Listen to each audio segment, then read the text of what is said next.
Welcome to Marsha's Plate, a Black trans-inclusive feminist podcast. A place where we know that not everybody is invited to the cookout.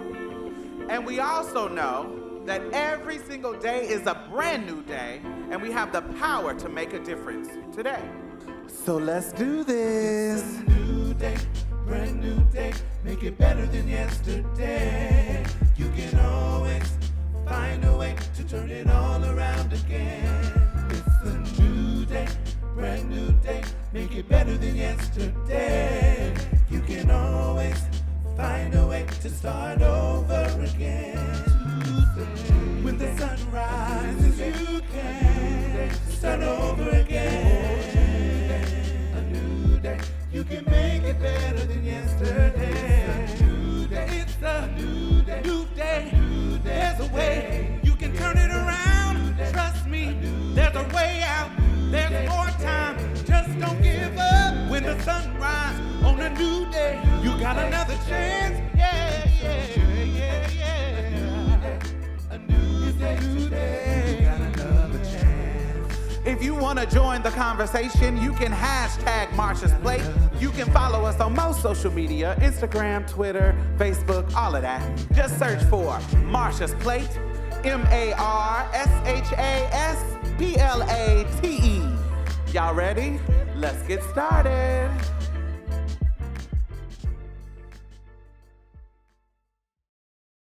Hey, what's up, y'all? Hey y'all, how y'all doing? What's going on, honey? Oh my God. So listen, the kiddies are going in on Miss Jules about asking her followers to get her teeth fixed. Like, I kind of got into it a little bit before we started the conversation. But before this, it's been kind of going for like 2 weeks a week, and I didn't really understand what the big deal was. And so when I went and researched and was like, what's going on with her? It literally was her asking her audience to help her out with fixing her teeth. So I really don't understand why this is a fucking controversy. So can you explain to me what your mindset is about it? What is going on?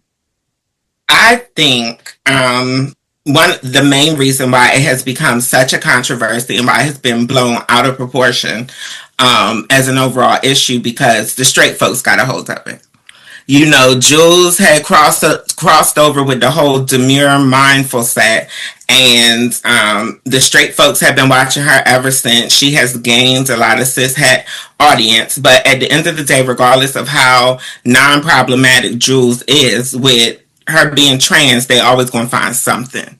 I think that there always has to be a tea. There always has to be something. There has to be a problem. You have to find a problem in the non-problematic tranny. I feel like overall is trans people's thing. Just like with racists, they have to find a problem. Any black person who becomes a name, becomes celebrity, becomes a public figure that they become aware of, they have to find something in us. And I think for us who have commingled amongst white people, you will come across white people who do that, or non-black people who do that in your face, in person. They got to try and figure out what's your set. And to be honest, we even tend to do it with each other, with niggas. You know, like I think even though I'm from the hood, when I go in an unfamiliar hood, I feel a certain anxiety that I do not feel in a gated white neighborhood. And the crazy part about it is I might be more in danger in the gated white neighborhood. But anyway, the whole point that I'm trying to make is that, and for all who's sitting in the back of the class,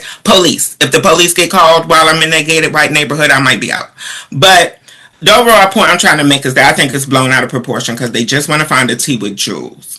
But with anything, you know, there is some truth in it, and I think that there are some people even within the community who feel like Jules hasn't been reading the room when it comes to the average finances or the finances of the average American right now.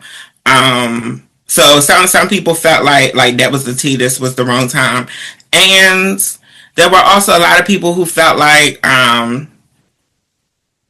Jules is being enabled and has been enabled, because I don't know how much you've been into the story, but there was a part of the story that she shared where she's had money or she's had the resources to get her teeth fixed before, and she's essentially used that money up with substances or whatever. So there are people having a conversation that they feel like us continuing to give Jules money whenever she falls short is just enabling her addiction. Listen, this is my issue with even that. This is my issue. I feel like Jules don't got no motherfucking gun to your head. Jules is not going to your account and snatching your coins. Jules is saying, hey, if you want to donate, if you want to give, and you got, she ain't fucking monitoring all her audience median average salary and how money has gone down, the economy is working. She don't know who the fuck is following her. She got millions of people following her. And you not about to get me to think that every single person that follow her is struggling. And so, right. we know ourselves people who are on Forbes list who follow Drews. Yeah, so if somebody got a coin and it ain't gonna hurt them economically, and they want to voluntarily give their money to Jules, why the fuck is that a fucking problem? What the fuck are you talking about? And it's not like she's lying and behind the scenes smoking crack. She literally is on the thing saying, I'm clean now. But back in when that shit first hit and I got a little bit of money, I was going through my addiction. And honey, I blew some of that money up. I hate when motherfuckers try to police what other motherfuckers is doing. If you don't want to give no money because you don't trust it, don't give them no money. But shut the fuck up. It's like you seen a bum. I'm so unhoused person. I know. I'm sorry for saying bum, but seeing an unhoused person, and I'm standing there. Now I'm scared. I might not give them no money because I'm scared they might go buy some drugs or buy some liquor or do something. So I don't give my money. But then some other person walk up and say, "Oh, I got $3 for you. Here you go." And then I walk up and say, "No, don't give them that money. They're gonna use it for drugs, or you're enabling them." What, bitch? Mind your fucking business, hoe. I just want to make a point that I love the analogy, and it's spot on. It's like, mind your fucking business. That's they $3 and they want to give it to this unhoused person. It don't matter what the fuck they do with it. They got it. They want to give it. Shut the fuck up. You don't know what's going on.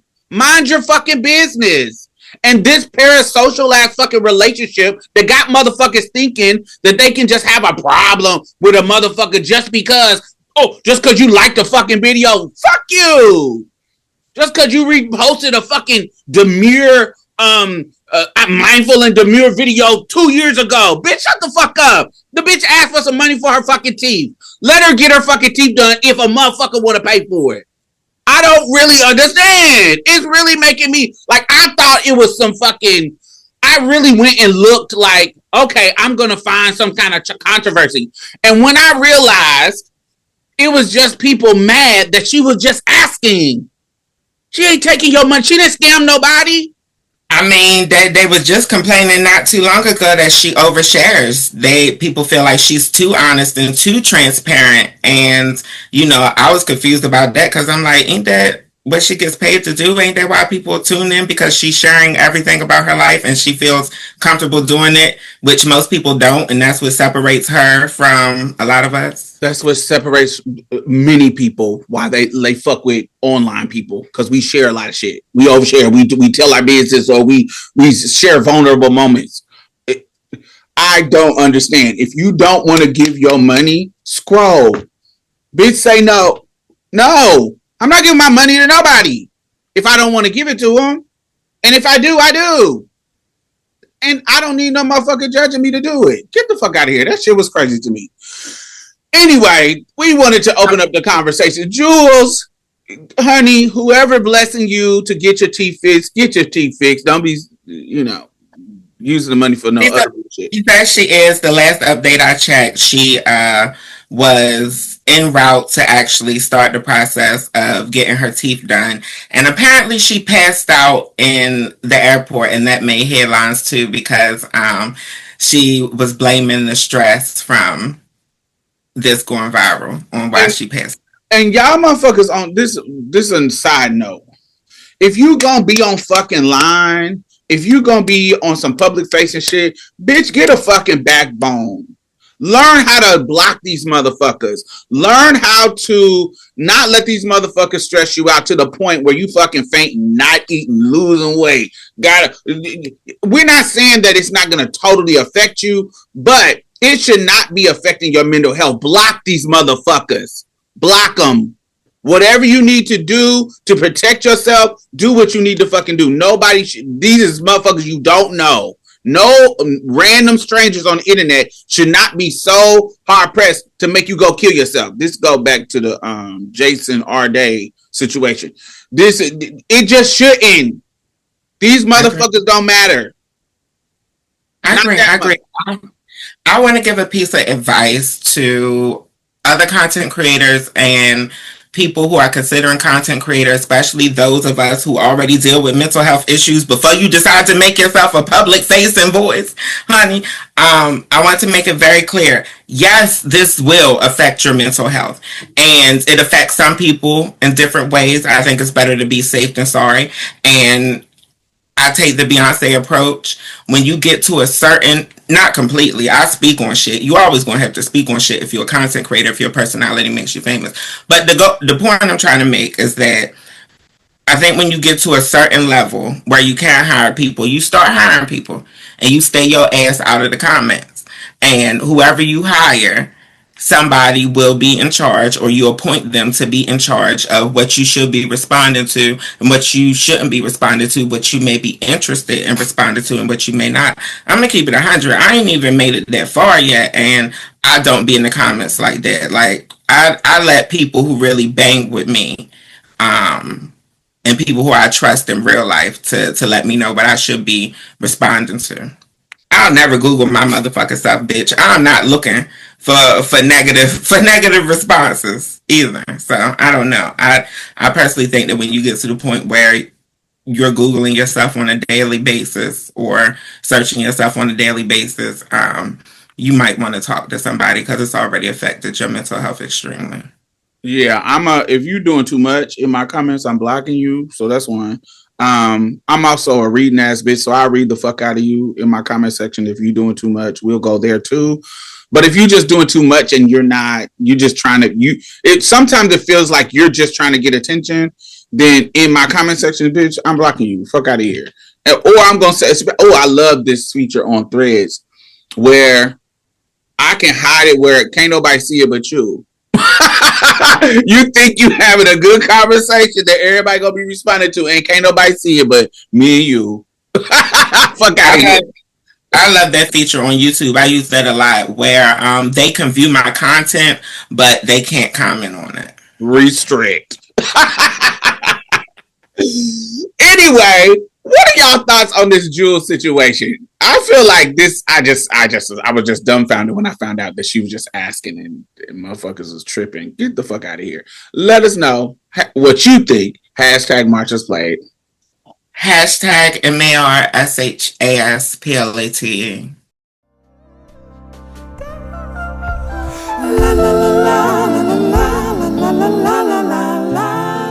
Oh my God, I want to thank all of our new patrons this week. Thank you.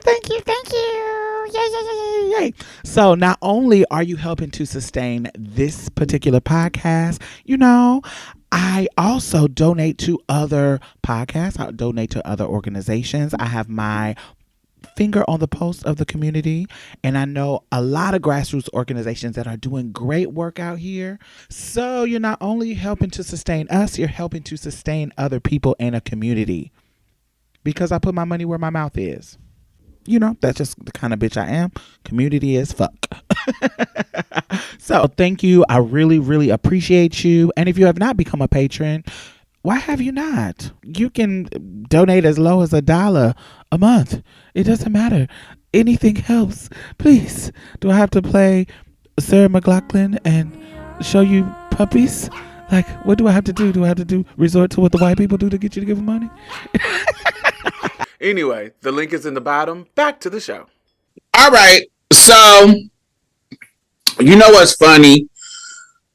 Sometimes people will have like a content that they created, and when it was created, it was kind of like, oh, okay, nobody really care. Nobody care about this, or they care. They're popular, so it's kind of just went. But when a problem occurs with that person, that old thing will come back. Similar to like Kev on Stage recently. Kev on Stage recently went viral because the church people was getting mad about him jacking off, saying he jack off his meat. Like they literally, he said, when I'm traveling and my wife is not I don't have access to my wife because I'm out of town, I beat my meat. The Christian said that he is strayed too far from the Lord. And this is something he said a while ago, but because they have a problem with him saying he loved the gay people, he gonna love them and be cool with them. Because that went viral, they went back and found some other old shit about him. So anyway, that's not the topic. But I'm giving you an example of a perfect example of how they go back and find shit just to be shady. So recently there was a interview that happened maybe like a year ago between a cis woman and a lesbian. And the lesbian made a statement and the clip of the statement is going viral. The thought on this is that I think that trans women have a more beautiful understanding what womanhood is. I agree. I think that unfortunately the programming for cis women is kind of sad sometimes. Yeah, it is. I'm like, actually, no, your womanhood is not your role. Mm-hmm. Your womanhood is not your status in society, and your womanhood is not your ability to be sexually assaulted. Yeah. And this trans debate that's like centering all on, well, like if a quote unquote man in a dress is in a bathroom, he will rape me. I'm like, okay, well then it sounds like the problem that we have is that men are going to rape and women are fearing rape their whole lives. Right. And when you talk to trans women about their woman, they talk about it, like almost gets me choked up. They talk about it in such this like beautiful, expansive way. Yeah. Of like, it's this feeling I always had. You know, it's this truth I've always known. It's the most beautiful parts of me. It's my softest self. And I don't feel that from cis women right now because I think the propaganda is so strong. I agree. And I love women. Oh my God, I'm so obsessed with women. I'm obsessed with all women. I really am obsessed with all women. The statement was that trans women have a more beautiful understanding of womanhood than cis women. Girl, I already know, honey, the cis women do not like when you put us in the same fucking sentence as them, honey. They don't even like being considered cis because they hate us so much, honey. We're an unrecognized gender, bitch. They say, I ain't no cis. I'm a woman. I don't know what the fuck you is, but I'm a woman. Don't add no motherfucking adjectives to my shit, bitch. Add some adjectives to your shit. I love when they say that. That's so funny to me. Bitch, you ain't gotta add nothing to me. Even though any other adjective, they love to separate. I'm a black woman, and you, white woman, you don't understand. Oh, I'm a poor woman, and you, rich, privileged woman, you don't understand. They love adjectives when it comes to something they want to teach a motherfucker about. Any adjective that separates them, that says that gives them an edge up in the oppression Olympics, they love those adjectives. But when it comes to cis, oh my God, what? Don't call me that. Fuck is that? That is a slur. That is a slur. Shout out. No, ma'am, it's not a slur. It's not. I said it's a slur because it's a slur, tranny. You made it up. This word exists because of you, even if you didn't make it up. Tranny. Shout out to the cis women that don't be about that bullshit.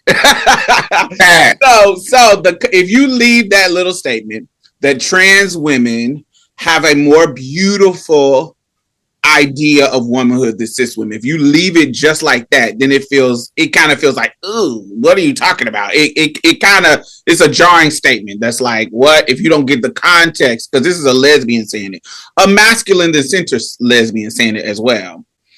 And so when she says it, when cis women are describing womanhood, they are describing it through the lens of their oppression. And so being a woman is always how they use it to invalidate trans women is that you didn't go through the negative stuff that we went through as a woman, the periods, the cramps, the risk of getting pregnant. You haven't the risk of being vulnerable as a little girl. You didn't go through all of these negative things, and now you want to skip all of that and say you a woman, as opposed to because they were born with all that negative oppressive context. The trans woman is coming to it as the womanhood is a beautiful thing. They're coming into it with the understanding that this particular, whatever this may be, is a beautiful thing. And I'm paraphrasing, so I wish I would go listen to it. It's something to strive for. It's something to work for. It's something I'm willing to risk my life on the surgery table for womanhood because I admire it so much, and it feels so innate to me. It feels a part of me, you know. Yeah. And so in the conversation, for me, I felt it was I didn't fully agree with it. Like, I understood, even in the context of what she was saying, I understood how the angle that she was coming from. But I also, in the comment section, because I went back to the video and I saw that I had put a comment in there too.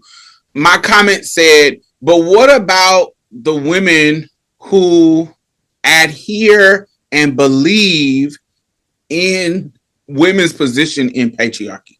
So when we think about the triad wives, the hypergamy girlies, the soft light girlies, who feels that a woman's place is where patriarchal rules put her, the wife, the subservient, the helpmate. I don't like to say subservient, but that, of course, as a feminist, I would feel like it's subservient. But for them, it's the helpmate. We're there. We're supposed to be the nurturing mother. We're supposed to be the nurturing thing. We are the more emotional because we nurture our children, and all the myths about womanhood. What if they agree with that? There are some, and you know, they agree with how you're supposed to present yourself. They don't find any of that shit oppressive.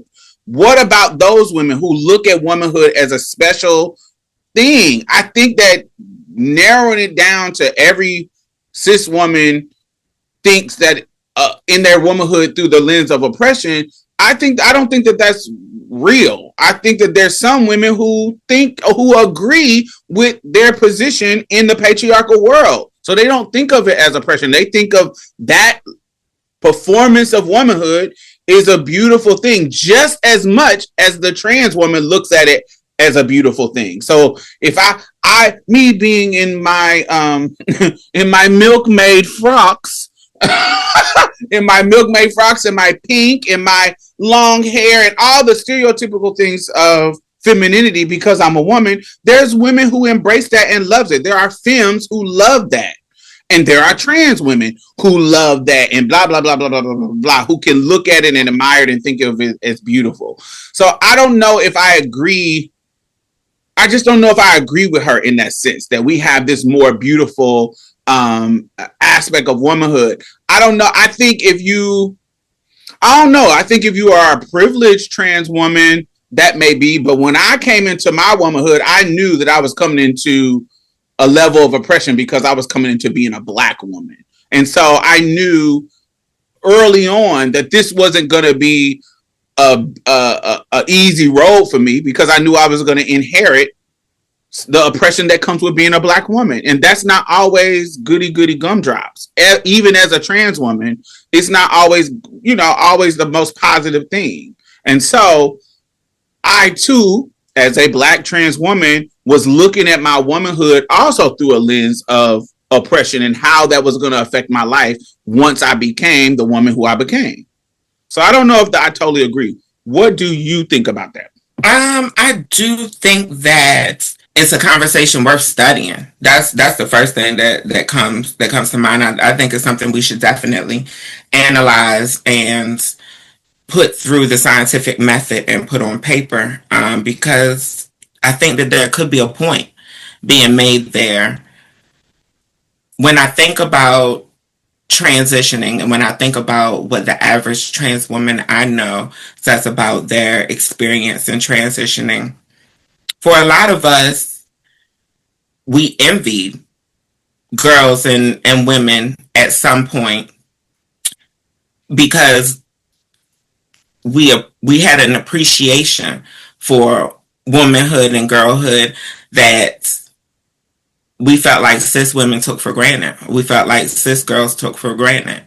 I know for me personally, there were instances where I definitely felt like there were cis girls who were seeing more of the negatives of girlhood versus the positives of girlhood.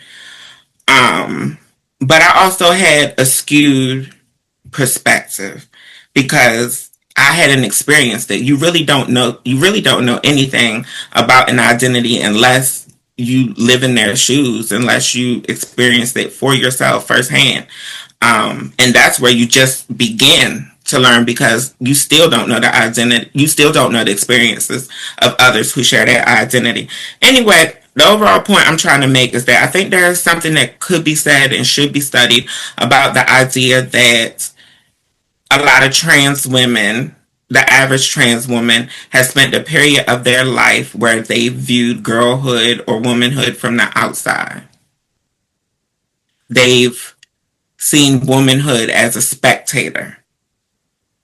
And I think that we know and we tend to understand the whole cliche of other people seeing us differently than we see ourselves, of other people potentially seeing us better than we see ourselves. I think about as an analogy, I think about the common trope of the insecure supermodel. Everybody in the world thinks she's beautiful except her. You know what I mean? I think about, even in our community, the examples we have, a lot of the girls who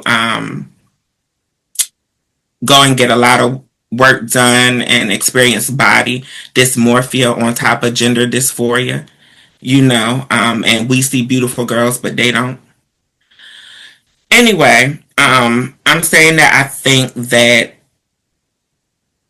for the average trans woman to transition, you had to admire womanhood or girlhood. To womanhood and girlhood, the joys of womanhood and girlhood had to outweigh the pains that you were aware of. And I know for me personally, I had an idealized view of womanhood. I really didn't think about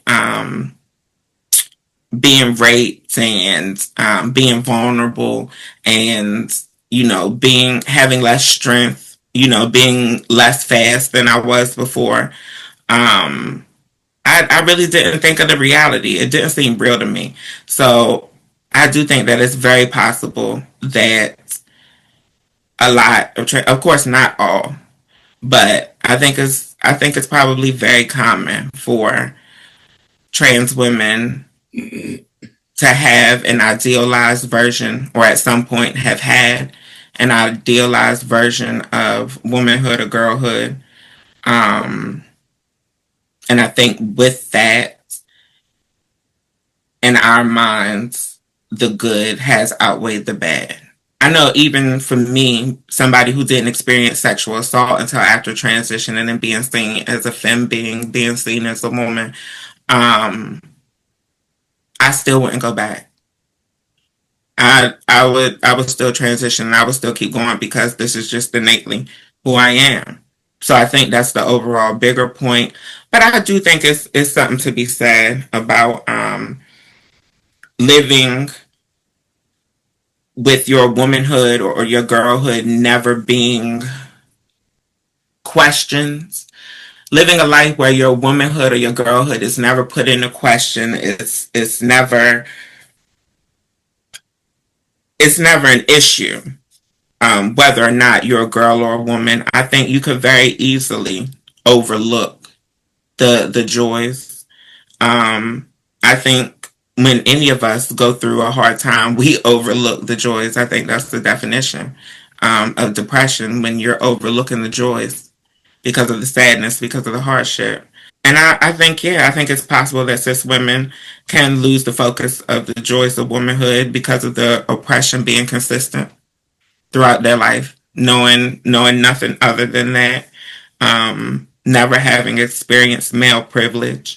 I do believe that with the fact that I grew up as a boy, that I have a perspective and I have a confidence that I don't see in a lot of cis women.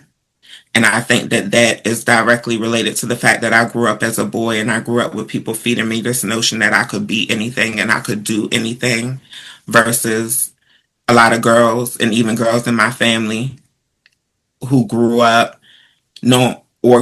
being fed that their experience was going to be limited. Like you said, I agree 100% that there are a lot of women who absolutely love and admire womanhood. I know women personally who I know they wouldn't trade in their womanhood and their femininity for none of the oppressive experiences they've been through. I know cisgender women who love the color. I mean, that's why I connected with Nicki Minaj when I was young, because her brand was just so girly, and I was somebody who just admired, even though I wasn't as girly as her, I still she allowed me to admire my girliness in a different way and accept my femininity in a different way and kind of celebrate it in a different way. And that came from a cis woman, so it's very possible for cis women to not be overcome by misogyny. I think it's very possible for trans women to overlook the pains of misogyny.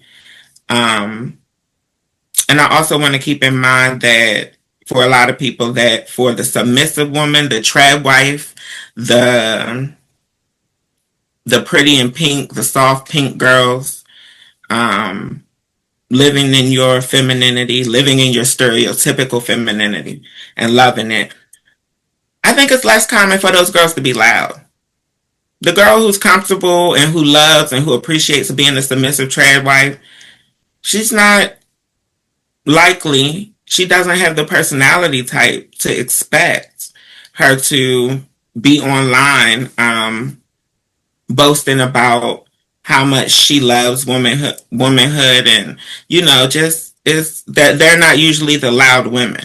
They're usually the women who are comfortable being seen and comfortable with their presence, being their advocacy, So I think that's something to consider, why you may see more trans women celebrating their womanhood out loud and louder than a lot of cis women. But ultimately, the lady who brought this conversation up sounds like she could potentially be an ally for the community. It seems like she could be somebody who is learning and is paying attention and spends time with members of the community, right? But at the end of the day, with the social climate in the black community, between trans women and cis women right now, I think that she should have read the room, and I think that this is not the time that statement should be made. I personally wouldn't have started this conversation right now. Let me bring somebody else into the conversation, because I think that you made a lot of points that I wouldn't have been able to articulate it. And she's a Black cis woman that everything you're saying, she articulated not a rebuttal to, because I know exactly what you mean in regards to that. But I think what you said is a couple of things I put in my notes of based on listening to you just now. You said something along the lines of we have all experienced this from the view of a spectator, like from the outside looking in. True. And there are some women who might think how they think because their girlhood was never in question. And I think that can, and they can see it through a particular lens because they never question. And I think she hits some of the points. So I want you to listen to this and I want you to tell me what you think about it. There was a really good comment under a video addressing the current kind of like wave of transphobia between like Drew Afualo and Jules LeBron's kind of recent like drama or whatever. I'm not really going to address that because I love both of those women. I don't give a fuck about any of that. But the comment was really good in the sense that it addressed transphobia by stating that a lot of cis women are transphobic because they see trans women as men who became women and not women who were experiencing womanhood differently.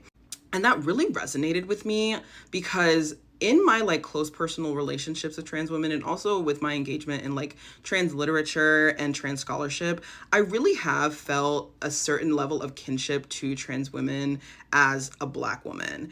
And like, obviously it's not a one-to-one identity thing. And I know it's going to make some people very angry, but like, just let me paint the scene. Okay. Growing up in predominantly white areas, my entire kind of like adolescent life, I lived with a certain sort of disidentification with my gender because I wasn't treated like my white female peers, right? I was often masculinized or degendered, treated rougher by like male counterparts, female counterparts, teachers, everything like that. And like this speaks to a larger legacy of anti-Blackness and misogyny that Black women sit at the intersection of. Like, the degendering and masculinization of Black women is just a cultural truism in the United States of America, specifically because of chattel enslavement and the subsequent history that follows it. And so that permeated my life personally in a way where I was reckoning with my own thoughts of myself as a young girl and then a young woman, and understanding that like technically that's what I was, right? A young cis Black woman, but on the other side of it, I was not being treated in the same way that society deems young women to be treated. And so having to come to terms with the lack of external validation of my gender, brushing up against my own sort of internalized understanding of my gender was really, really difficult growing up. And I've only just like started in my like 20s unpacking that and like reaching a kind of happy medium of how I'm acknowledged in the world, how I seek to be acknowledged in the world, and how I acknowledge myself. So why I brought that into the conversation is because what she is articulating is that even from her cisness as a Black woman, she was looking at feminism, femininity, and womanhood from a spectator, because she was not being treated how everybody is expecting a girl to be treated, because she was dark, because she was bigger, because whatever the things that took her out of whatever that femininity was, she was looking at her girlhood as a spectator, just like you said, that we may have. But here is a cis woman who also, because of how she is positioned in this white supremacy patriarchal world, is also looking at womanhood as from a spectator. Even though she got a pussy, even though she was born with one, even though all that stuff, she's articulating how, as I grew up, I didn't actually get to experience womanhood to its fullness or girlness to its fullness, because when I look at how other girls are being treated, they're not being treated like me. And so she too, and I have heard this from plus size girls who was like plus size when they were younger, that when they played with the girls, they always had to do the boy stuff because they were bigger than the rest of the girls. I have heard this on all kind of levels of cis women who did not fit in the stereotypical dainty, small, girly, where they too didn't have access to girlhood or womanhood in the full breadth of the way that it is. And so if we think about it in that context, We are all falling short of the glory of womanhood when we think about it in that context. So I brought that up because I have heard it, but because, like you said, as a trans woman, I'm thinking of it like, because I don't have a vagina, because I don't have I didn't grow, I wasn't assigned female at birth. Yes, initially, from my perspective, I'm thinking of it, I'm always going to be from the outside looking in, but literally, cis women are telling me, I had those same feelings that you had too, especially me as somebody who, I didn't come into this as a woman. I was a girl. I transitioned in my teens. So there is a level of me that felt like I had a teenage girlhood. No, I don't remember being a toddler you get what I'm saying, a toddler girl. But I transitioned in my teens. So there's a girlhood that I experienced when I was a girl, and there was girls around me where I was getting treated when I was in high school. Boys would treat me more femininely than some of the cisgender girls who were not as attractive as me as a girl. Do you see what I'm saying? They were being negative to them and calling them all kinds of stuff and not treating them dainty. But because I was small, light-skinned, and pretty, whatever that was, boys was treating me, they were giving me things and doing stuff for me. Standing in line to buy me Jordans. I didn't see them buying them Jordans. Pretty privilege. It was a privilege that came with my look at the time. And so her saying that gave me perspective of how I say all the time that we do have a lot of overlap. It's not saying that we are exactly the same, but because gender is a fucking construct, it is not fucking real.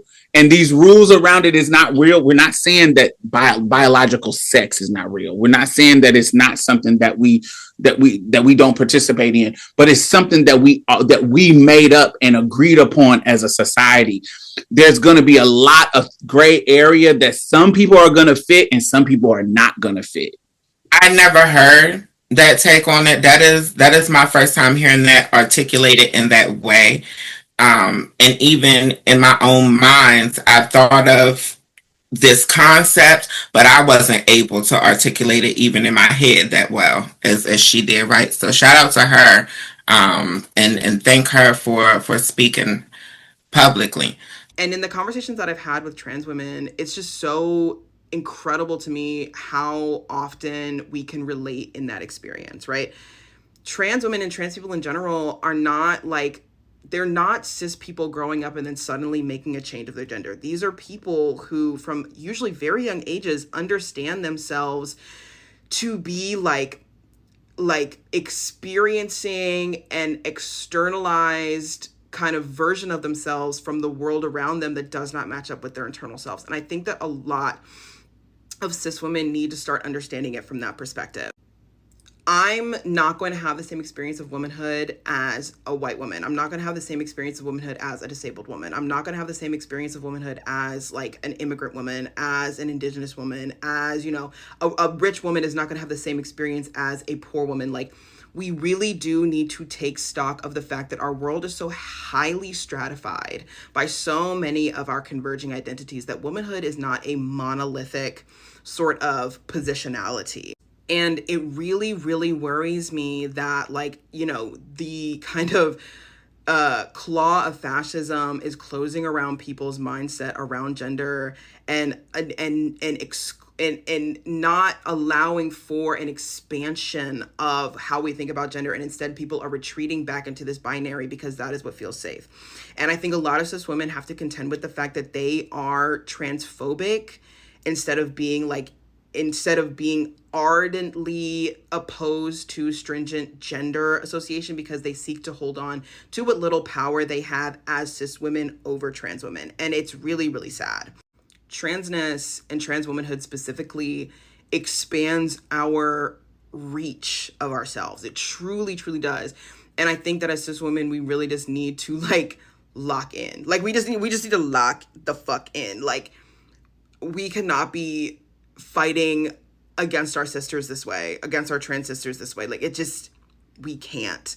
We can't afford it at this current moment. Like, we have to do better. We simply must. Trans people are experiencing a nationwide genocide right now in the United States of America, and we're here quibbling amongst ourselves about it while the rights of all women are being infringed upon by a fascist regime. Like, we just simply do not have time for this.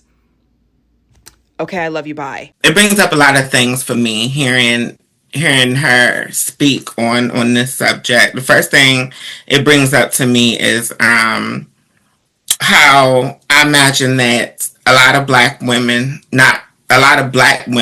period, trans and cis, how if you somebody who grown up with Disney movies and the princess always marrying the prince, if you're somebody who grew up, a girl who grew up with ideals and principles that marriage was a goal and, romantic love and spouseship and all of these things were necessary. And then you being a black woman and your experience as a black woman, especially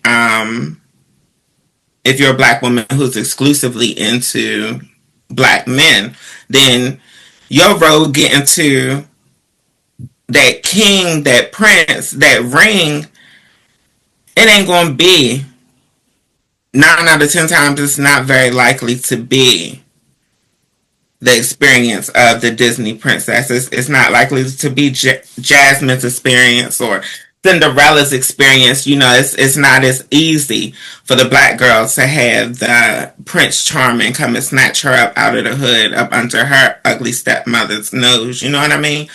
I also even think about the idea of Pretty Woman. I know sex work is so common amongst black women, period, trans and cis, right? I think about the idea of Pretty Woman and how Julia Roberts' little skinny white ass, honey, was on that stroll. Honey, what was she doing? She was doing $50 dates and $100 dates and old cheap ass pussy she was selling that pussy for, honey. And she had a coin in her motherfucking face and she still didn't know the right prices to give. Old cheap ass slutty whore. You know what I mean? Honey, pussy probably looked like old bologna rolled up or something. Anyway, Julia ass got that rich, handsome white man to marry her ass, and she didn't even give him none of that sold pussy. Platinum plus. What are you talking about? She did fuck him. Yeah, eventually, but he was already on it. But the point that I'm trying to make is that for a lot of the girls, it ain't very likely, and it ain't that easy, and it don't go that way. Even if a John does become a husband and shit, very rare. But a lot of the experiences that I know of people having with Johns and my own personal experience in survival sex work, honey, they not motherfuckers who you would want to end up with, would want to be with. I mean, you meeting a lot of them cheating on their fucking wives and girlfriends and shit and paying to cheat on them. Like, how the fuck do you even respect that nigga? But anyway, I think about my own personal experience in growing up as a kid, before even truly understanding the concept of gender and understanding where I fit. I had memories back there for a girl. Anyway, I remember Home Alone. It was one of my favorite movies growing up, and I watched it all the fucking time.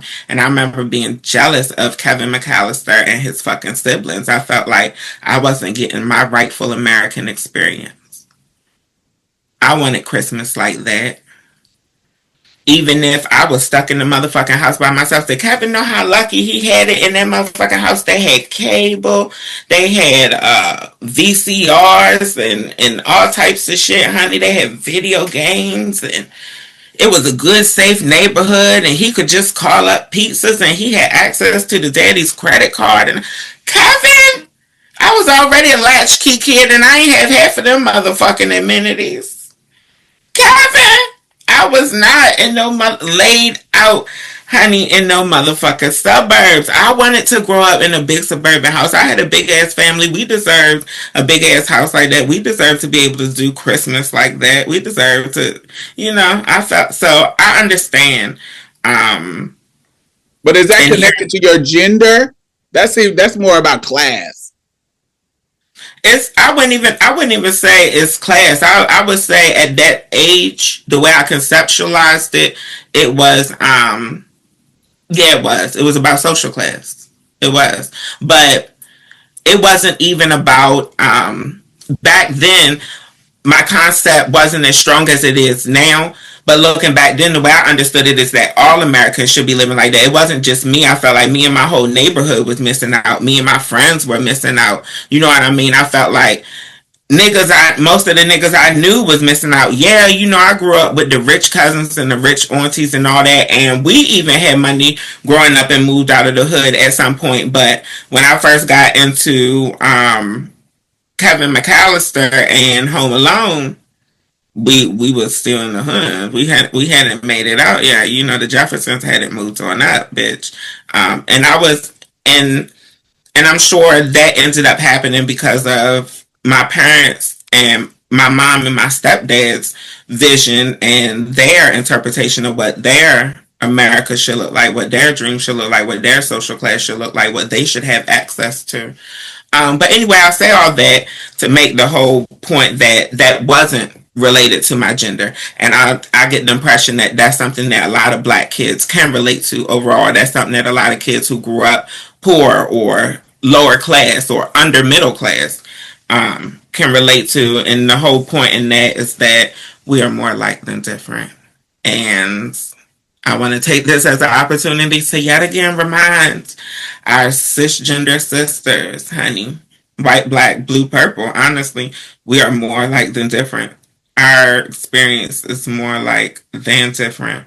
And I don't think that I think if you want to have, I think the similarities is your inroad in understanding and being in allyship and being a comrade and being in cahoots with us dismantling this system. The differences does not devalue either one of us. The differences that we do have, it should not be something that draws a hard line between what we're fighting for. I feel like the differences make us stronger because it gives, like she said, it gives us a more expansive perspective of the world. Like we see where we all are coming from. And I respect that you had to go through some things that I didn't go through. I respect that you had certain risks that I didn't have. Same thing that I feel like you should do with me. There's certain risks that I didn't, even as a young kid. There's some risks and that I had to deal with that you did not have to deal with. It's just so many things. And there's value in both of those stories being told and both of those types of womanhood being told when now we're adults. Let's share our experience so that the people coming up behind us can feel more together and be more in unison when it comes to dismantling these systems. And when it comes to the Drew Afualo discourse of it all, I'm gonna just say this, keep my tongue brief.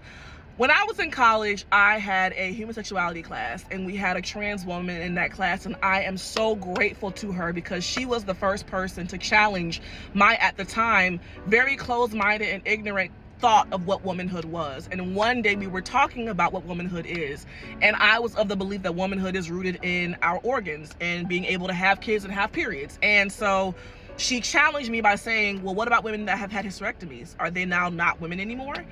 And I was like, damn, girl, you kind of ate with that, okay? So then she proceeds to explain how she sees womanhood. And this definition, shout out to you, Rain, wherever you are, girl, I hope you're doing well. Because it opened my mind and my eyes, and I have been unlearning and learning new things ever since. She said that I look at womanhood as a neighborhood. You have houses for women that have had hysterectomies, women that have had kids, women who are infertile, women that, don't want kids. You have this whole array of different houses for definitions of womanhood.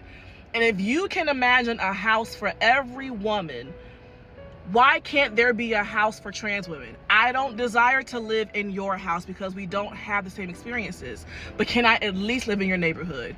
And when she put it that way, when I tell you that one definition sparked so much change within me. And I just wanted to share that if you think that womanhood is only in your performance reproductively, there's so much more to it. And when you think that womanhood is only a house and not a neighborhood, you shut out so many other women who have different experiences under the umbrella in the neighborhood of womanhood. And I just wanted to share that because this whole conversation has been very interesting to watch, to say the least, but I just want to share that tidbit. So yeah. Baby, at the end of the day, to my cisgender sisters, if you feel like you've come across a trans woman who appears to be more confident in womanhood than you, bitch, don't push her away, girl. Befriend her. Try to find out what's going on.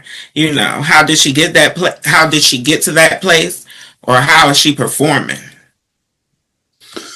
And once again, the comment was said by a cisgender lesbian.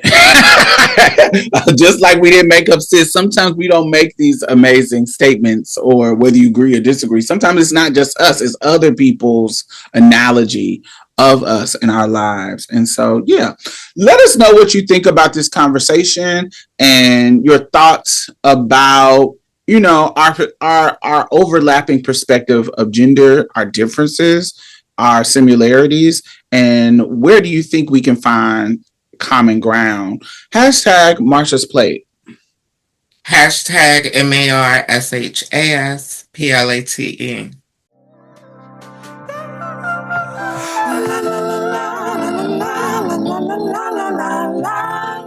Oh, Diamond. I hear some of y'all out there talking. I've got some responses. We had a conversation here, and we talked about activism, and I forget exactly where the conversation started, and I won't try and quote anything anybody said, but overall, in the conversation,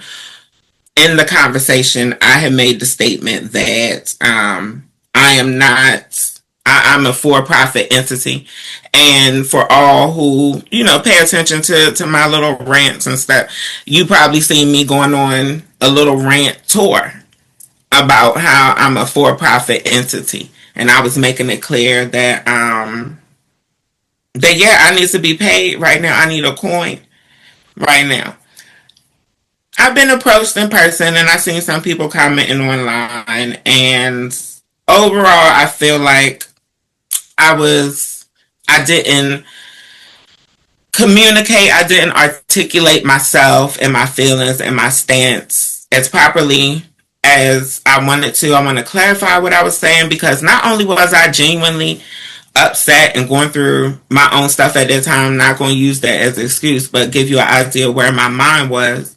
I just want to clarify and make it clear on what I mean, because I don't want the folks to think that I'm somebody who is not here for my community, and I don't want people to have the impression that I'm somebody who's only here for my community when it involves money, because realistically and genuinely, that's not me. In this economy, a part of me was it was me ranting and raving, and just chewing y'all ear off, knowing that I had an audience and feeling upset and going off. But there's truth in jokes, and there is truth in upset and anger and frustration, right? Realistically, I just want to make it very clear that I cannot do a lot of nonprofit work at the moment. I'm not in a place where I'm afforded the luxury to be able to travel and do all the things that I want to do for the community and with the community. And that's just it. And it's a part of me that's mad at that. I'm a little jealous sometimes when I get to see my comrades, and not in a negative way, not that I want to take it away from y'all, but when I get to see my comrades, my cohort, my colleagues, when I get to see y'all traveling and doing things and being a part of stuff that I want to be a part of, and knowing that I couldn't have been there if I wanted to. In a lot of cases, it has made me feel some type of way, but ultimately, my goal is to get to a place where, to be honest, I'm going to have to do nonprofit work as tax write-offs, bitch, honey. You know, the plan is to get to a point where I can not only afford to do things without expecting compensation, but I'm going to get to a point where I can compensate the community and create jobs for other people who look like us and start community. I wish I was in a position where I could be fighting for everybody and I could be on the front line right now and I could be paying everybody right now and I could be donating to everybody's shit right now, but I'm not there. And yeah, I shouldn't have took it out on the mic, honey. I need to learn how to keep some shit to my motherfucking self, honey. Save some shit. What did they say? What do all the old celebrities say? You gotta keep something for yourself, bitch, honey. So just wanted to clarify, because I do nonprofit stuff now, even to this day. And I don't do it to brag about it or to be known for it. So I'm not even going to be specific. Those who need to know. If you know, you know. You see me around doing the things that I can do. You see me doing things local.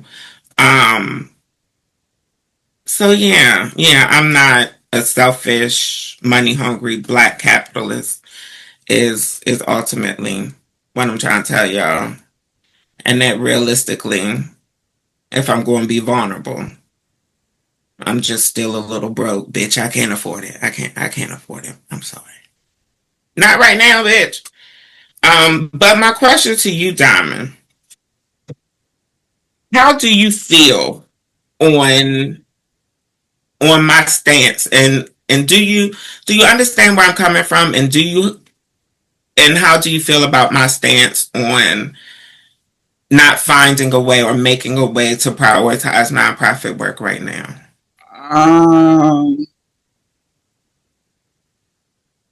In this economy,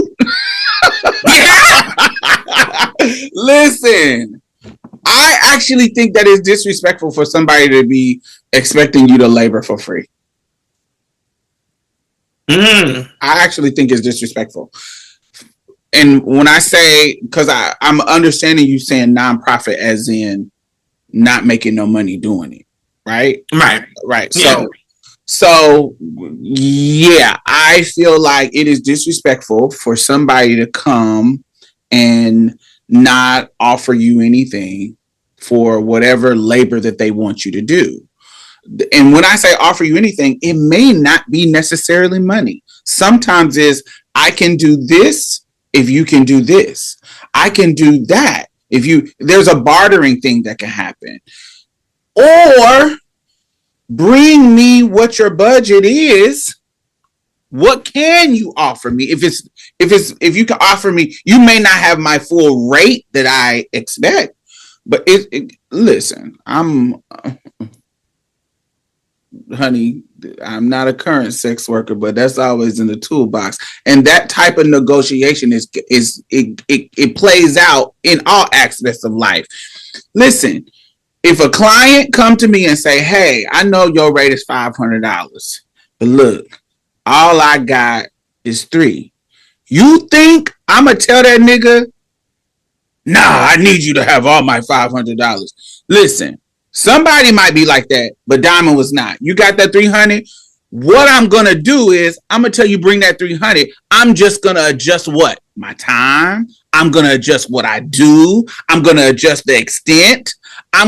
And when I get in the situation and I got the $300, if you fine, you sexy, you this, you got some shit going on that I like going on, I might give you a little more time. I might do some stuff that I want to do. I might, for that little $300, I might do some stuff because you ain't nickel and diming. You told me up front and you come. It might be some shit that we can play when it comes to my boundaries.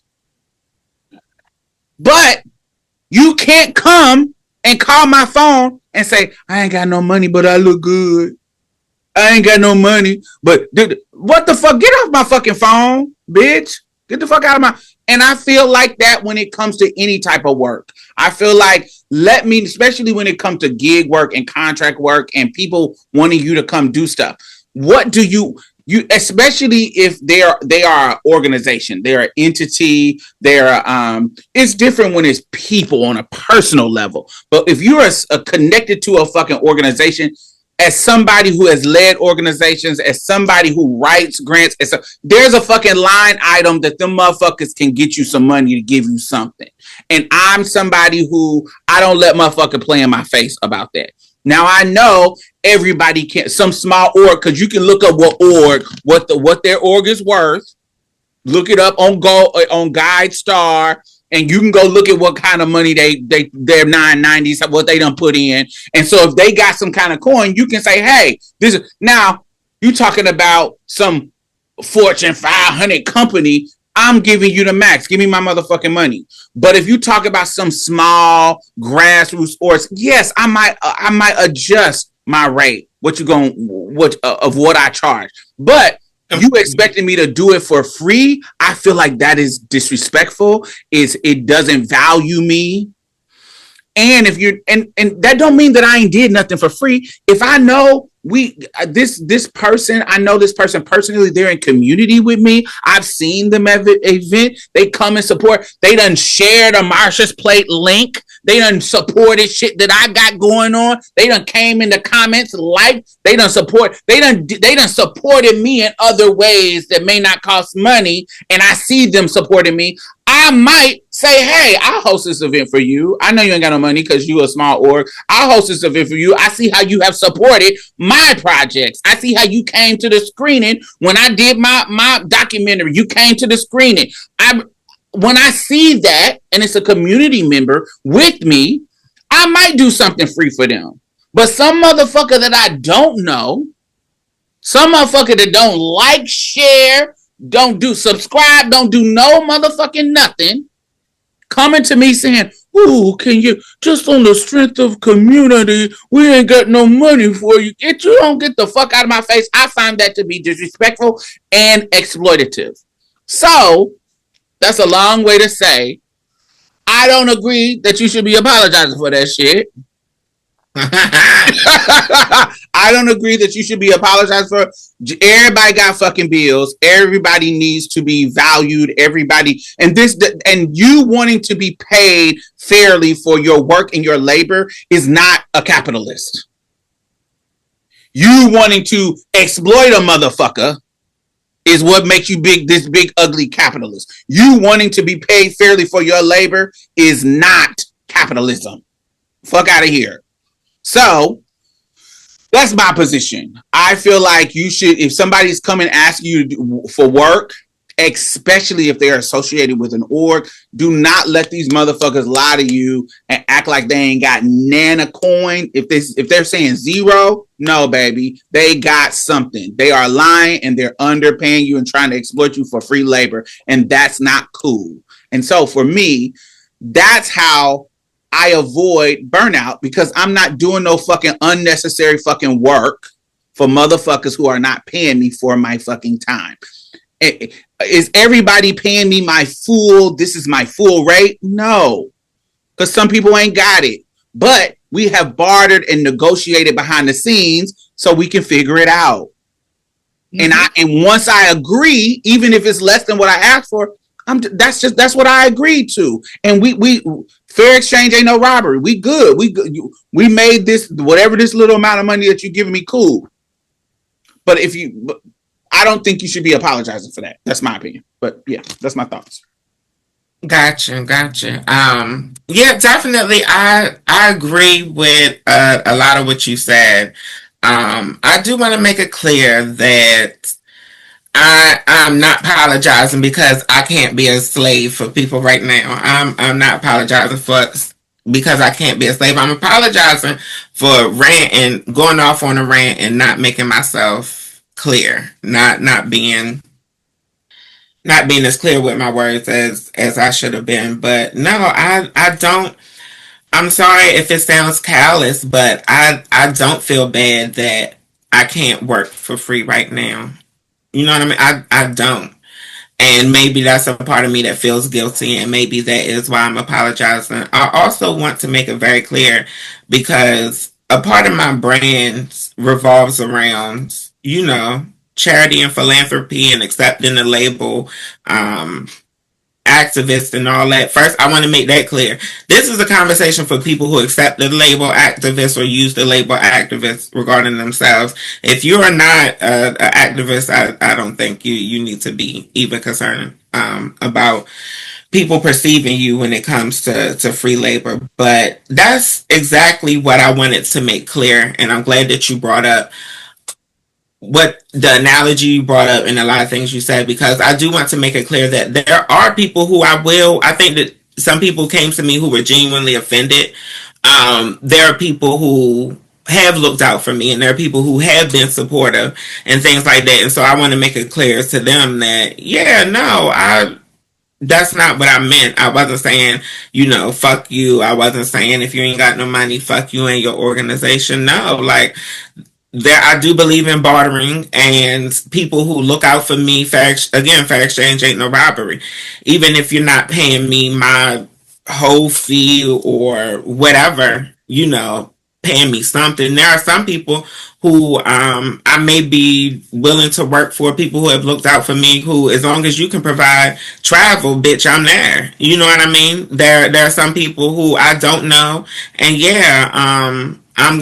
we're gonna have to figure something out if you ain't got my full rate. You know what I mean? So yeah, that's all I'm saying. But I was genuinely curious also of your feelings and how you navigate doing nonprofit work and avoiding burnout. For you, there are certain situations you've been in with me. There is a base level of what I expect for people who I'm in community with. So anything you've done with me, have you ever not flew first class? Mm-mm. Every single time you flew first class. Mm-hmm. Every time. Mm-hmm. Anytime I need you to be somewhere, that's because I refuse to not make that my baseline. Anybody I'm dealing with, this is the baseline. You have to treat me well. You can't put me in a Days Inn with cigarette butt burns on the fucking comforter. You have to put me up somewhere that shows that you can't espouse that you care for community, and then you put me in a Motel 6.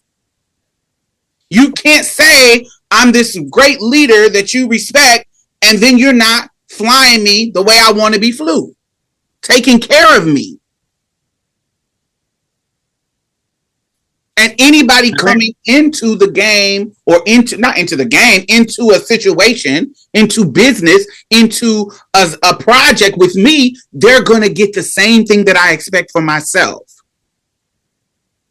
That's just what it is. I'm going to always do that because I think that you cannot say that you care about community if you're not putting that in your budget. I'm not letting you do it. I'm not letting you shortchange me. Does that mean now I'm not going to be telling somebody, you can tell me you don't have it. Let me see how we can negotiate. And I can just say no. Or I can say, hey, let me find you somebody locally where they can just be there and do some work that's equivalent or da-da-da. You see what I'm saying? Let me pass you to somebody who might have the time, who might have, you get what I'm saying, a budget, a rate that fits your budget. Let me flip you off to somebody else. I know you may want Diamond Stylz, you might, but you can't afford me. And sometimes that's just what it is. I'm not about to lose money by flying to your event and I'm not making no money. If I can make some content and make some money on my own. Whereas if you sending me, you killing my whole fucking day because I'm traveling for your event for 3-4 days. No, that's not fair to me. And I'm not going to let you play me. Where you can find somebody local. I know community members all over the fucking country. Let me show you somebody who is just as brilliant as me, who can come in and help you do what you need to do. And so for me, it's just about living what the fuck you say you do. Living, if you care about community, ain't nobody gonna come do nothing for me If I ain't got it, I ain't got it. My mindset, if I ain't got the money for you, I'm not even gonna fucking ask you. And so in my mind, I feel like if you say you care about community, you should be taking care of community, especially if you want them to labor for you. Like the niggas hate gold diggers. I hate labor diggers. I hate motherfucker. I always want you to do some motherfucking labor. I hate that about the civil rights movement when the women was doing all the organizers selling fish plates and all the fucking men is acting like they the leaders and da da da. When the motherfucker what Beyonce say, ran by the men, but the women keep the tempo, and not getting the motherfucking just due, not getting the spoils of the work. I don't like that because I feel like if you say you're a community ass motherfucker, you need to take care of your community, and that should be in the budget. That should be in the that should be first and foremost. So luckily for me, I have been a part of many orgs that I'm a part of orgs that take care of me. And when the orgs don't take care of me no more, I leave. That is my history. I get the fuck up out of there. Any motherfucker I don't fuck with no more is because they weren't taking care of me. And so I move on. So that's how the work is.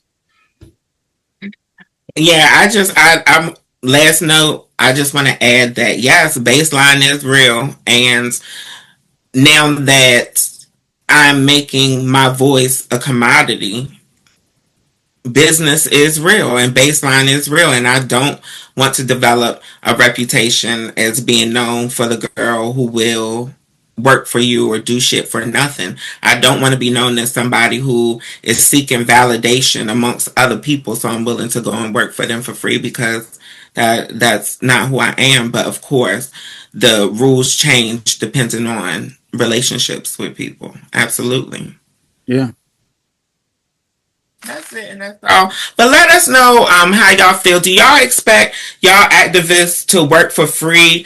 For all who are involved in helping, all our listeners who are involved in any helping, providing any helping services in any way, shape, or form, how do you avoid burnout, and what are your boundaries when it comes to nonprofit work? Let us know, and make sure you hashtag Marsha's Plate. Hashtag MARSHASPLATE.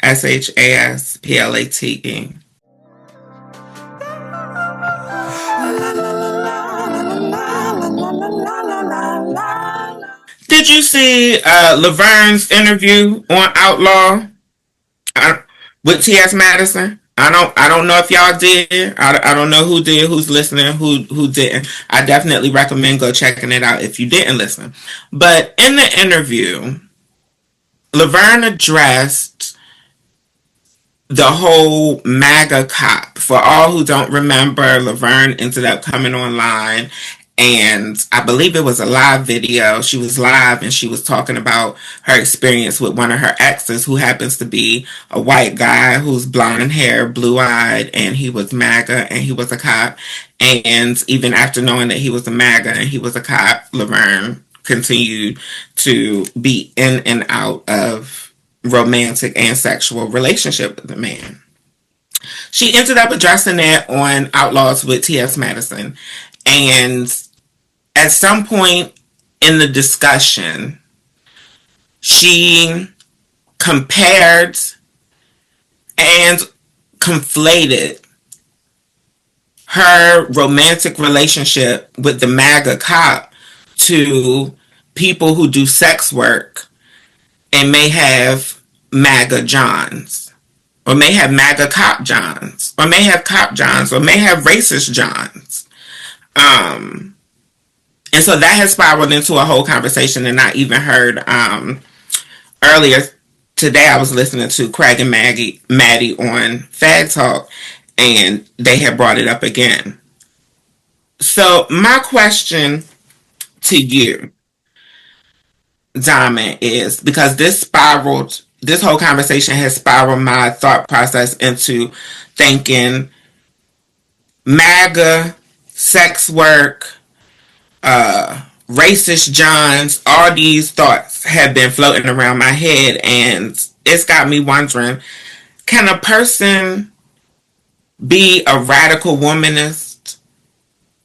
Can a woman be a radical womanist? Can a woman be a radical abolitionist while actively sex working? Do you think that is a conflict? I don't think it's a conflict at all. Why not? Why don't you think it's an issue? I don't see how. Go ahead. It might be easier if I go first and I share some of my thoughts. For me, and beware that I'm somebody who don't have a lot of experience with sex work. As I can count the amount of times I turned a date, it's been survival for me. I can count on one hand the amount of time I turned a date. Anyway, so I'm saying all that just to say that my perspective may be different from somebody who's genuinely built a business around sex work and had true experience in sex work and has somebody who's actually learned how to navigate it. I don't feel like I had the experience where I've genuinely learned how to navigate sex work, so I don't feel like I can genuinely speak from that perspective. But for me, it's made me question, how could you be a radical abolitionist if you do have MAGA Johns? How could you be a radical womanist if you do have misogynistic Johns? Because I feel like that's a contradiction. You are entertaining these people, providing services for these people who are voting against your rights. These people who, outside of their interactions with you, may be very transphobic and anti-LGBTQ. These people who, outside of their interactions with you, may be very anti-woman. And the idea, but also when I think of sex work, I'm thinking of the idea of people having sex with anonymous people for money, right? And not really knowing who they are, not getting to know them. And so you never really knowing who your Johns or your tricks are. So that's why the question pops up for me. And of course, I have more questions than answers. So let me say this. I think sex work, first of all, sex work, as intimate as it may be, it's also very impersonal. You are playing a role. You are playing a role, fulfilling a fantasy. Sometimes it's like a role, like a dominatrix, or like a you know what I'm saying? I'm playing a nurse. I'm playing a French maid, whatever. Sometimes it is a role, and then sometimes it's just a role of an experience. Like, it literally is a genre of sex work that you can do called the girlfriend experience, where you are playing the role of a girlfriend, and you are whatever you think that a girlfriend would do in this situation. That is what you're going to do. Sometimes it's a kissing. Sometimes it's giving them a massage. Sometimes it's just whatever a girlfriend experience is. So usually people want girlfriend experience. They don't want to be rushed. So you are playing a role. You're like an actress putting on a scene, and it just so happened to include, the stuff. You know what I'm saying? The happy ending. And so I want to say, this is my personal experience. I want to speak for every sex worker, but my personal experience, because of that transactional nature, that fantasy nature, it is very, very, very few times that I am learning about somebody's politics. What I want to know from you is, first of all, you got to understand the law. I can't do too much fucking talking, because that can get me caught up with the fucking police. So I'm not asking you too many motherfucking questions about too much shit. You get what I'm saying? I'm trying to get you in, get you out. I'm not trying to be chit chatting, because that can get you locked up. And so you come in, let's get the business out the way, put it on the table. You don't even need to hand it to me. And we talk about, and we just kind of get started, and we go with the flow, and blah, blah, blah, blah, blah, blah. There's a lot of stuff that is just assumed. There's a lot of stuff that you can negotiate once you know this is a normal client. But especially like your first time, you is not knowing if a motherfucker is MAGA. You don't know if they fucking Republican. You don't know if they fucking a crackhead. You don't know if they, you know how many times I had a date come over and pull out a fucking crack pipe? We didn't talk about no motherfucking crack. I don't do no drugs. But because he can't do that in his house with his wife, or he can't do that at home, or you get what I'm saying, whatever, he's using his time to enjoy himself. And cool, I can sit here and watch you. Honey, you paying me about an hour, so you can smoke all the crack you want. You get what I'm saying? So it's very impersonal. I'm not learning about what you think about racism, sexism, misogyny, da-da-da-da-da. The point is, you got some money for me and I can fulfill a fantasy for you. That is what it is. So I can't speak to, I'm not saying everybody, but for my experience, I'm rarely know much about the politics of my clients. What I'm there for is the fantasy. I know all about their fantasy. I know all about what they like. I know all about the fantasy part of it. So I don't know their politics. So I don't know if my client is MAGA. I don't know. That's not the point. Now, as a feminist or womanist, whatever one you want to use, I feel like because I am taking my power, I am using this to get access. It doesn't feel like somebody else is controlling it. I'm not being pimped. I get to choose what I'm doing. I'm choosing to make myself available for somebody's fantasy. I'm choosing to do it on a constituent, and I set the boundaries and the perimeters. If you're a motherfucker that want to race play and call me all kind of nigresses and nigga gals and suck on this white peen, you getting the fuck up out of my house. That's about race. I don't do race play. So that's a boundary for me. And because this is how I'm playing the game, I get to make that decision. So it doesn't feel disempowering to me.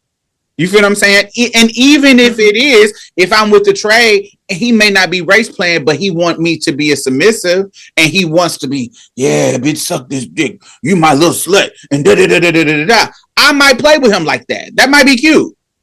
But I know I'm fulfilling a fantasy. He gonna still leave here with my $500 an hour. I'm still gonna have that $500 and send his ass home. It feels empowering to me. Now I know somebody else experience if they don't want to do it and they just they're in survival mode and economics make them, we ain't talk about them. We ain't talk about them.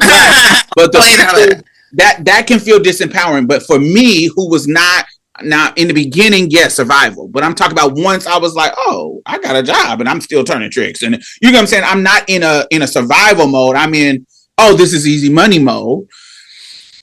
It gave me power. It didn't feel like it was demeaning. It didn't feel like somebody was forcing me to do it. And so it didn't contradict me being a feminist or me being a womanist. It didn't contradict me in that way. Now, I don't know about Laverne's conflation in regards. Now, I'm not dating and falling in love with a nigga that's MAGA. I'm just not doing that. I don't know how to conflate. I don't know how those two conflate. There's a difference when I'm laying in the bed and this nigga telling me he MAGA and he's voting Republican, who is absolutely against my existence. I don't care how blue and ICC and icy blue your eyes is. I don't care how gorgeous blonde hair you have. I don't care how many muscles you have. I personally am going to find that disrespectful. I'm glad you. Go ahead. Say it. I'm glad you brought that back up because, honey, I think it's a whole. I don't understand the correlation. I don't get the correlation either. I don't know how you can compare selling sex as a service to someone or selling someone something, servicing someone comparing that to developing a whole romantic relationship, maintaining it, and having feelings that are so strong that you talk about this motherfucker in your memoir. Now, the part of what I do understand with her, I don't conflate the two, but I do understand her in the sense of we all make compromises at some point, because how many niggas in this world are we going to find that have not been molded by patriarchy and are patriarchal on some level? You rarely are going to find some exquisite feminist male. I'm sorry. It's going to be very rare, especially if you date any kind of man. But I date cis men, and it's hard. I haven't found one that I hadn't had to work on. So when it comes to her choosing this person, there is a boundary that I have politically, but I don't date white boys. So I'm never going to be in a space where I have to deal with dismantling racism within my white boy. I ain't going to wear it, but I'm never going to do that. So for me, I may not have had even the option to decide if I could compromise on whether or not he's MAGA or not. And one thing she said was, sometimes these motherfuckers is giving us crumbs because the world is so fucking against us. Sometimes these motherfuckers is giving us crumbs and we make a fucking 8-course meal out of them fucking crumbs. Have I been in that situation? Not on no MAGA level, but on a fucking hood ass nigga that ain't fucking shit? Absolutely. So I totally understand when she's talking about, bitch, I got caught up. I like this little white boy and he had all this shit going on. And because none of the other options was giving me what he was giving me, I said, fuck it and compromise. Could it be my compromise? No, that can't be. But have I compromised in the past? Absolutely. Not about no MAGA shit, but about some other shit. Do you think that it's fair for her to consider herself an activist, profit off of activism, and date somebody who completely goes against everything that she is advocating for? When we say fair to who? Is it fair to herself? Is it fair to her support? Is it fair to herself and to her supporters? What she do in her personal life don't have shit to do with her fucking supporters and the community. Who she decide to fuck is on her. I don't think that it needs to be just and fair. Who's dicking me down got to be just and fair to a motherfucker that support me online. Fuck out of here, or supporting me because they like my career. That don't have nothing to do with fair and justness. Now, if you put it out there for people to talk about, we gonna discuss it. We gonna talk about it. We might drag you a little bit because, bitch, what the fuck you doing? But at the end of the day, that's her fucking booty hole. That's her fucking dick. That's her mother or pussy. Is it fair to one more perspective? Is it fair to somebody who has stopped doing business with her since she aired that? Is it fair for somebody to not want to do business with her because of those decisions and making them public? I think that that's shady on their part, personally. I think that her being vulnerable and sharing her experience, that's not no fucking systematic harm that she doing to somebody. That she literally sharing you harm that she did to her fucking self. So how the fuck you going to punish her on some business shit because of what the fuck she doing and choosing in the battles? If I was getting punished by some of the battles that I fucking dealt with these niggas, bitch, I would be broke. All this fucking non-profit, for-profit shit we talking about, if it was based on some of the shady ass niggas I done fucking dated, bitch, I would be broke. Motherfuckers, I would stop fucking with me. Women in general, bitch. Yeah, how many dope boys that done sold drugs to the mamas in the neighborhood to buy you a new Chanel?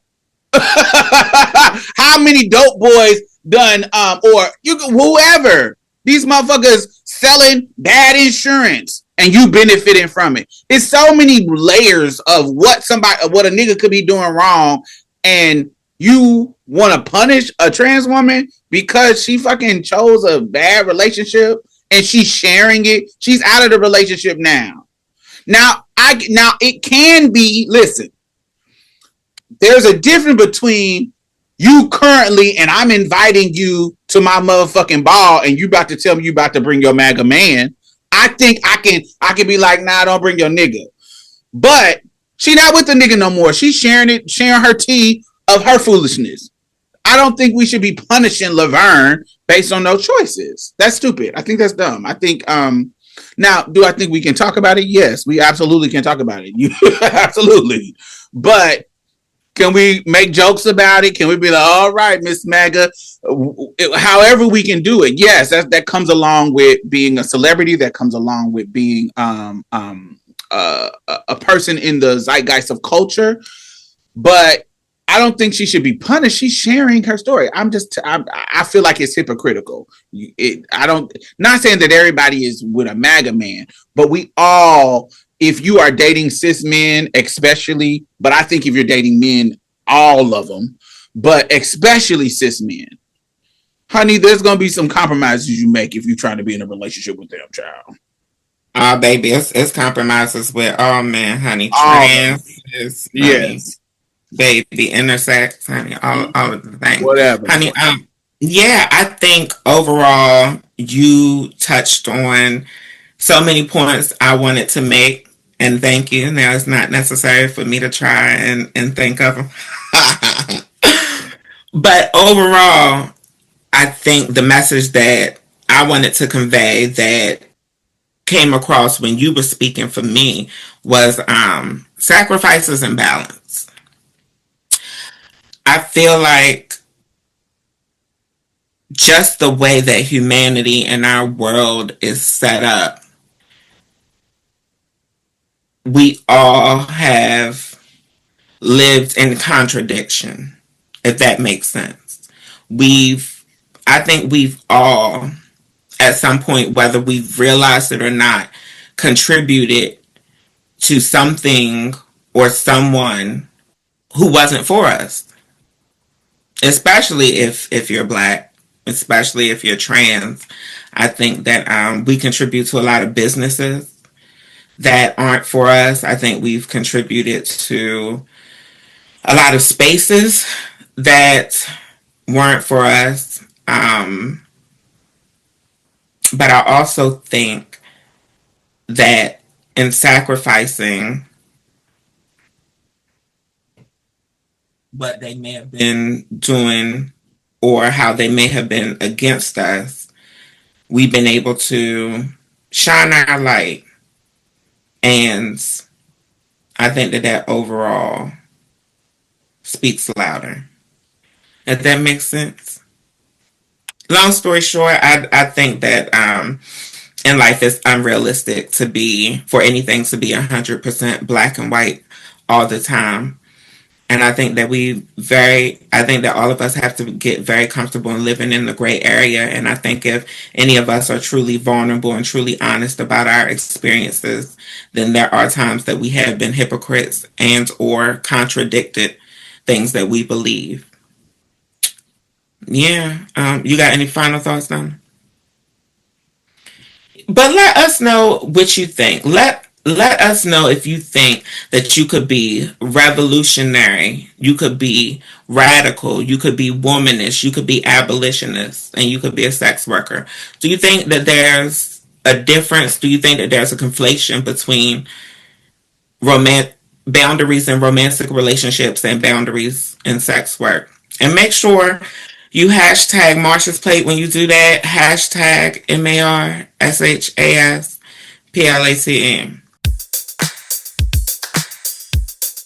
Gimme euphoria, more than peace of mind. It's the joy and space to change the tide.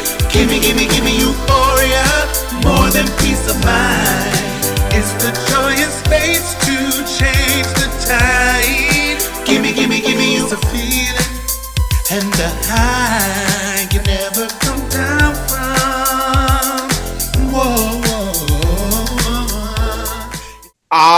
Alrighty. What is bringing you euphoria this week? Woo woo, my birthday is coming. Starting to plan my birthday. I think I might have brought this up last week. I think I might have brought up last week the idea that this is the first birthday that I'm being able to plan in a long time, and not depending on what other people are doing for me. I'm actually getting to, be the Virgo I am and take control and take charge and do what I want to do. Honey, so I'm excited about that. I've narrowed it down. Being as indecisive as I am, I think I've narrowed at least one aspect down. I'm excited. I think I narrowed down one of the restaurants that I'm going to go to celebrate my birthday. So I'm excited about that. I'm hyped about that. It's a restaurant I've been to before, but I'm planning on trying some different stuff. And I haven't been there in so long that now they sell a whole bunch of shit that they didn't sell when I went there the first time. So I'm excited. But when I went there the first time, the food was really good, and I never made time to go back. So it was the perfect spot to hit. And I'm also really excited because I was just at the eye doctor this week. I'm currently wearing new contacts right now, honey.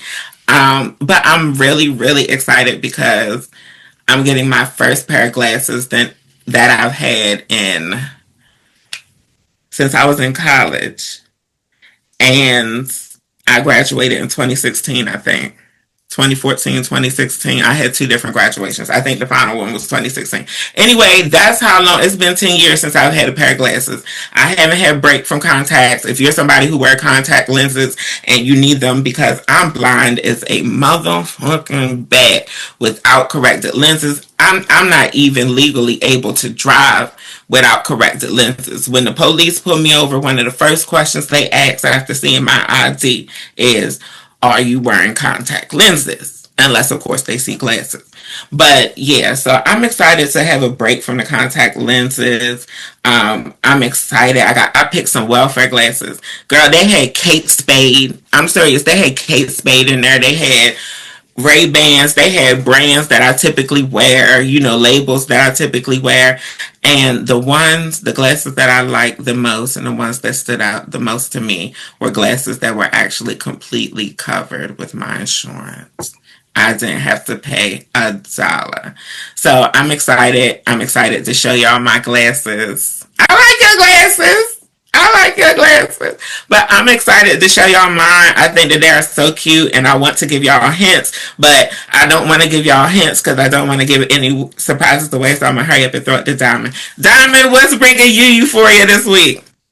Yeah, so these are my very, very first prescription glasses. I went to the eye doctor like 2 months ago, and so they said my eyesight was good. It says nothing was wrong with my eyes.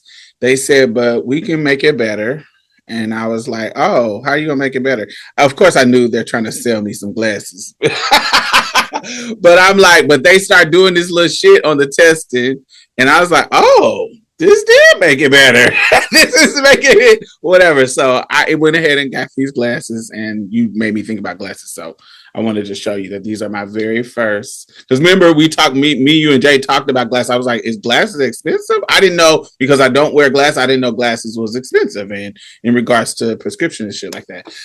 And I was like, oh, I see why they was like, because these was a little pricey, but they work so good.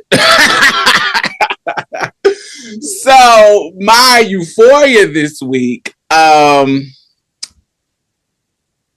two things. One quick, one long. The longer one is, so I usually travel at least like 3 times a year. So I travel my birthday, which is in February, and I travel Christmas, which me and my homegirls go somewhere every Christmas. So that's the 2.